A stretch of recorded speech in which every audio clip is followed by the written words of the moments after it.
This is Judge Alyssa Perez resuming the criminal docket for the 210 District Court for July 6, 2023. All matters being heard today are being heard in accordance with all emergency orders and directives regarding COVID-19. In addition to that, we're streaming all matters live via YouTube for public viewing. Calling cause number 2022-0D04678, State of Texas versus Ileana Ortiz. May I have announcements, please? Ileana Elizalde, covering for President Munson BPU. State is ready. Mr. Marufo, have you been able to make any contact with the attorney Elia Garcia? No, Judge, I called at 10:21 and left a message. I also reached out at 10:30, but did not leave a message at that time. And no answer, Judge. Miss, and the client, I understood that Miss Ortiz checked in yesterday with you. Correct, Judge. Ms. Ortiz checked in Monday at 9:53 a.m. via Zoom. And so let me ask either Ms. Hernandez, Ms. Welch, can you tell me if the court settings have, oh, we don't have, okay. We don't have a waiver of arraignment yet, and we are set for trial. I need you all, if you would please confirm a couple of things. If you can do it real time, great. If not, we'll take a break. Is if the settings, the court settings have been opened by the attorney. I do see here, Mrs. Hernandez, that there has been no waiver of arraignment filed with the court, and we are set for trial. I do not see any pending motions.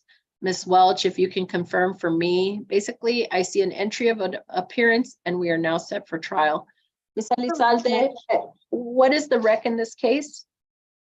Your Honor, the recommendation is 5 deferred.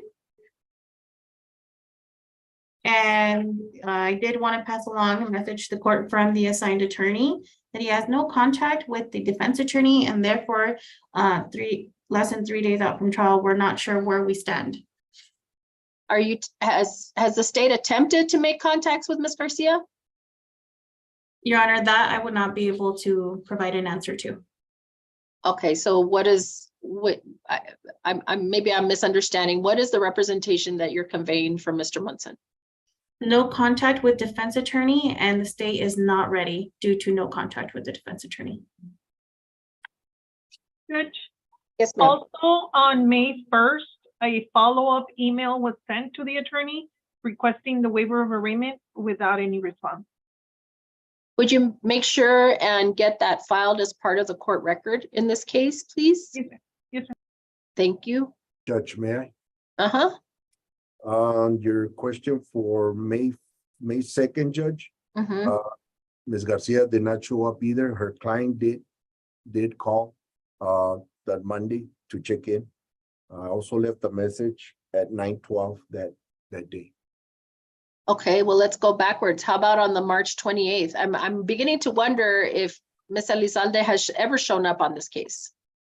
Your Honor, Mr. Munson just walked in, and he's right behind me. He can indicate what attempts he's made to contact the defense attorney.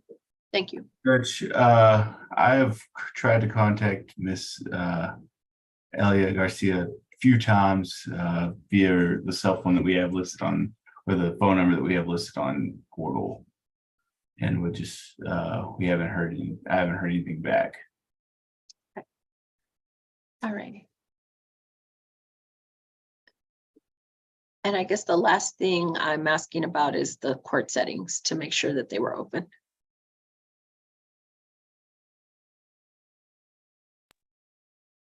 Judge, her original arraignment packet was sent November 8th, 2022, which Mhm. included the court settings. She hasn't filed them back.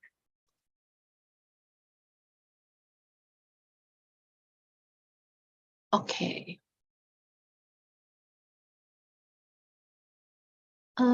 I guess one last thing, is there any vacation certificates or any other kind of notice that has been filed either with the court or COJ regarding her unavailability? I'll check the binder. Judge. Thank you. Okay, we'll go ahead and recess on this case. We will wait for Ms. Elizalde until about 11:30. And if not, we'll set a hearing on notice to show cause why she's not appearing. Sorry, Judge, did you mean to say Ms. Garcia? Oh yeah, who did I say? Miss Elizalde? Yes. I'm here. Okay, so let's move on. I saw Mr. Parra and I know he had, I think it was Ms. Buenrostro. Bottom of page 4, Judge. Mhm.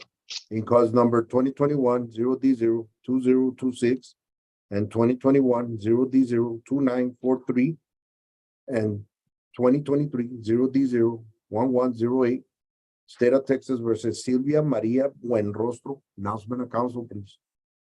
Liliana Elizalde for the state. State is ready. Manuel Parra from Ms. Buenrostro. Good morning. Good morning. We're set for probation status hearings and a judges conference. Last I remember, I thought she just wanted a trial on the new case, and then, we would look at the probation cases. Has something changed? No, Your Honor, and she remains in custody, Judge. I know in our last bond hearing in April, we had a bond denial, but depending on what offers we're looking at, we might be requesting another bond hearing. Has there been a change in any offers? I don't recall what the last offer was. So Judge, I did review the probation report and we want to go the bond hearing route, that's fine. There was substantial non-reporting. And from my understanding, reading that probation report, there's some mental health concerns that were going to be addressed. Additionally, at the last hearing I had said inpatient or revocation, but I was surprised to see that the report had what appears to be some kind of plan. So if we could talk to the probation officer, figure out what exactly that's going to be, and then maybe we can talk about modification rather than revocation if the court is open to that. If not, we can. The current recommendation is to revoke for 12 months if she's not serious about getting help. I don't recall that I saw a plan, so let me go back over here. I remember Ms. Buenrostro. Let me see. And it wouldn't surprise me if there was a more serious mental health concern, but I thought we had tried to go that route. Like she stopped taking her meds, right? When she first got on probation, that was part of the issue. And then I think she started drinking, or I don't know what she was doing. And I think the report says she's now complying with her meds. And I think there was a suggestion for inpatient to aliviane. That's my recollection of reading the report. Carla, do you have something different? And the new case, is it a drug case? Yeah. It is another state judge, which.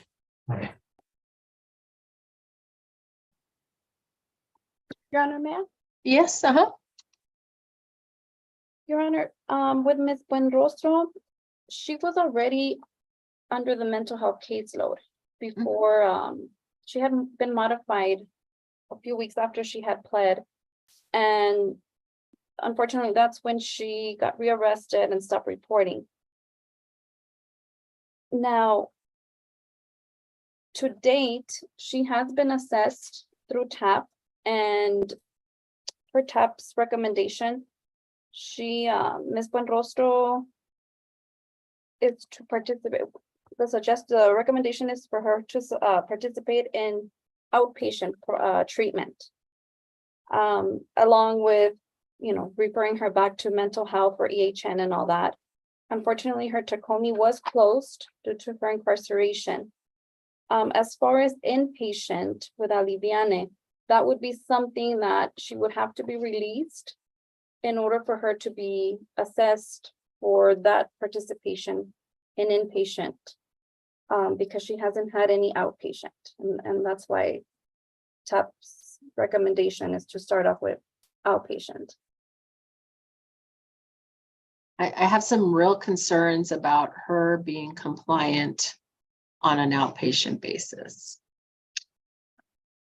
And Your Honor, she is back on meds. By this point, she's been in custody 180 days. Given that there is a plan in place, I think we'd see different results. What kind of, I don't know, she's on med. That is correct. Yeah, she's back on her medication. I know, but I don't know how comfortable I feel with her getting out and staying on her medication. And Your Honor, I'm okay with frequent status hearings if you see that fit, or else more frequent reports to the probation department. you know, my concern, Mr. Parra, would be this. So for example, my idea is, you know, just getting her to that assessment with Aliviane for some type of inpatient environment. You know, for her, like even the prospect that she's being evaluated for inpatient might be like a trigger. Do you know what I'm saying? Like if she thinks she might be headed that way, I'm uncomfortable. Like I feel like we might lose her. If that were to be the case, maybe they don't. Maybe they say, no, she doesn't need inpatient. Outpatient's going to be good enough. I just don't know how comfortable I am with doing that. Mr. Parra, how about on the mental health end? I mean, is she okay? Like she's on her meds now and you're not having any issues. You don't have any concerns on the mental health end? No, Your Honor, I do see a difference, frankly, Judge, in my communications with her at the beginning of the case versus now. Mhm. She's a much better, Judge. Ms. Elizalde, what do you think? I mean, basically, that's how we get to the new case, right? She gets off her meds fairly quickly and reverts back to basically, you know, similar behavior, and then, of course, the drug use. Your Honor, I also share the same concerns based on the fact that she just didn't show up to any of her, you know, when they say we're okay with outpatient because she's never had outpatient before. Well, yes, because she didn't show up. And the meds are being provided in a controlled environment. And so I feel like just sending her to BHRTC, I mean, I really feel like you know, this lapse in structure. I know that's like a nice way to put, you know, confinement in a sense, but I really feel like she is that much in danger of falling off track. And I don't even know if we send her to BHRTC, like she doesn't just come out and start up again. But she hasn't had any of that type of treatment, right, Carla? No, Your Honor. She was just placed on probation in October. And it She wasn't was very long. referred- She was referred to get modified for MHI caseload. And she had appointments set with EHN with her caseworker, but along that process is when she was Yeah. rearrested. Mr. Parra, I don't think I'm anywhere near any outpatient. So I really think, you know, BHRTC is what I'm looking at. I think she needs something very intense and very structured for a good period of time so that for it to take, do you know what I'm saying? I mean, I need to see something that I think she will. I I see really what- think anything outpatient is really setting her up for failure. I feel like she's not going to comply. I do see what you're saying, Your Honor. That said, I was showing that this is the longest continuous amount of time that she's been in custody. And again, given how long she's been compliant again on medication, Judge, I would suggest to the court that it has been enough for it to take. And I do think that, again, either frequent status hearings, Judge, or more frequent reporting would give us an idea very early on as to whether or not she was, in fact, any reason to be a concern now after all this. I feel like she was in custody for a long time on the probation cases. I feel like because they may have had her comped, I thought, at some point. I know I never let her out until she pled back then. And she literally, you know, even with the mental health screening and being on that caseload, let me go back and see. Yeah, she was in 474 days. And she came out and immediately, you know, I say immediately, it was probably a matter of a couple of months, just went right back. I miss that, Judge. Yeah. I'm going to reset her. Well, she's already got settings for July. We need to get her screened for BHRTC. I don't know if we need to screen her, if I can just order it and we get it going. I just assume yes, Carla. That's where I am, Mr. Parra. I'm happy to give you time to discuss that with her. Maybe you say, okay, well, no, let's take our trial and we'll go from there. But you know as well as I do that the more we delay on getting that order, the longer it takes to place her. And that is, we're already talking about multiple weeks there as well. So I'll take my cue from you on how you want to do this. Judge, I'm not sure if we can start screening her just in case, and I'll have that Happy to conversation. do it. Happy to do it. I will note, Judge, that even if the new case goes to trial is not successful, we still have our own technical violations, even if we Right. have. Right. I hear you. Your Honor. And just to remind the court, she has been assessed, the process is, it starts off with TAP, obviously. Right. And due to her not having anything prior, that's what TAP is suggesting, to start off with the supportive. However, if the court is ordering the HRTC, that is a court's order, and we can proceed with the HRTC. But we do need to take care of the pending case. She would either have to PR bond and get out on that particular case, or we would have to dispose of the case. And if I may ask the court, if we were to go that route with BHRTC, if we could schedule her next hearing on a Tuesday jail slot, so that she can sign the required paperwork. If that would be okay for me. Just What is the new case? Okay, thank you, Jasmine, as well. Yes, for that new case thing. I don't know if Miss Elizalde, you want to come up with a rec. I don't know if there's something, I mean, I think the new case is pretty straightforward. I don't know if you want to consider dismissing that one. Well, If she goes to BHRTC, I mean, it's just another state jail, right? yeah, and that's what I was going to say. If she's willing to accept the modification to BHRTC, letting the state know there's a real commitment to work things out, I'm more than happy to work to that end and get rid of that new state jail felony. And that's, I think, in the best interest of your client, considering we still have technicals. I think we'll likely end up going that route, Your Honor.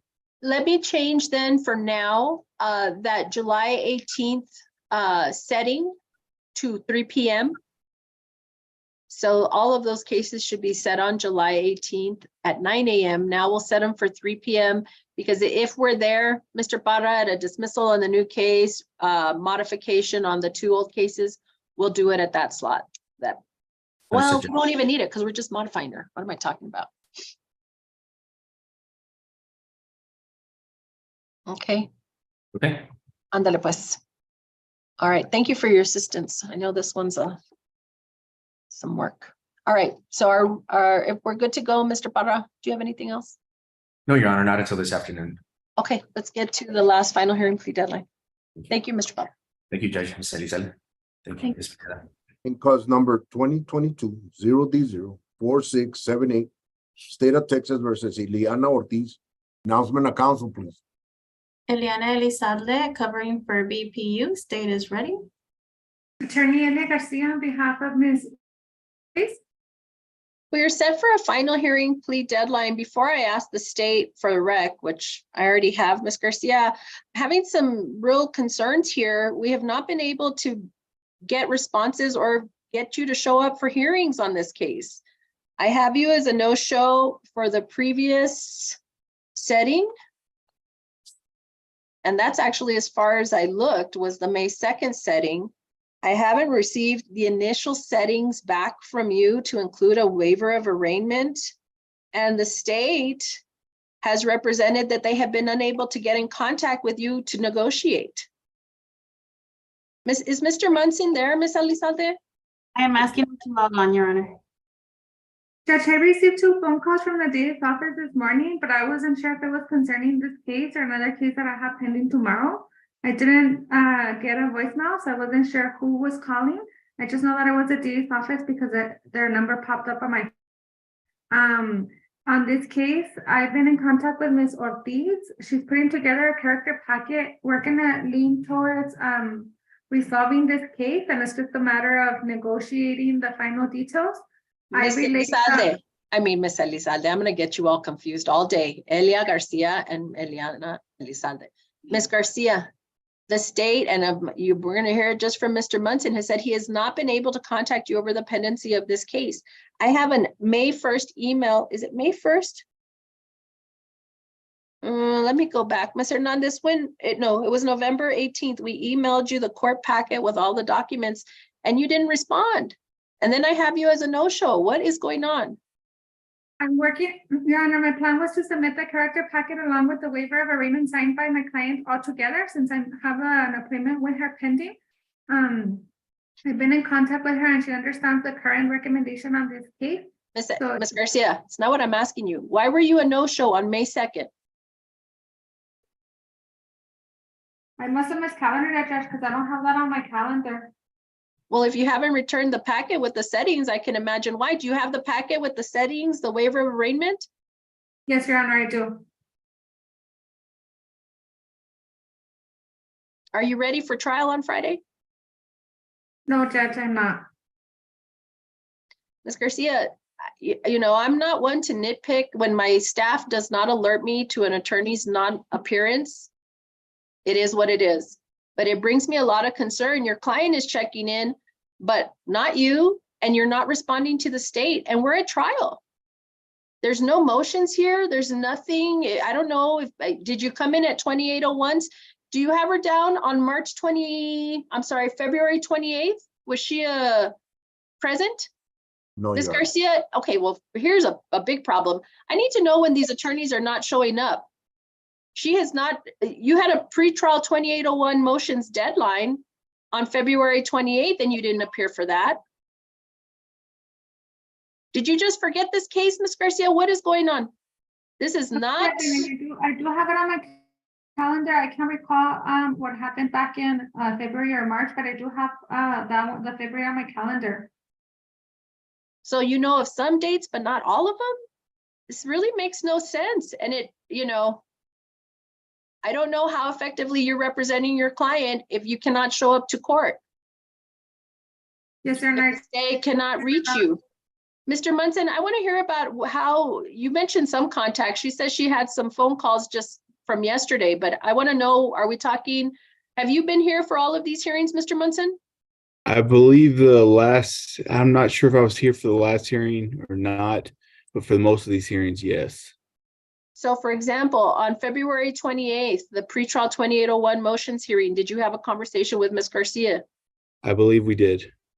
And there were no motions? I don't believe there were any motions and there's no motions filed. I see that. This is a problem, Ms. Garcia. If you're not ready for trial, is the plea ready?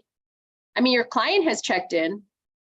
Yes, Your Honor, I have been in contact. We're not ready to plea right now. If we can set it for a plea in 30 days, I can file a motion for continuance for this Friday, and I can get this case resolved, Your Honor. I do apologize for these no-shows.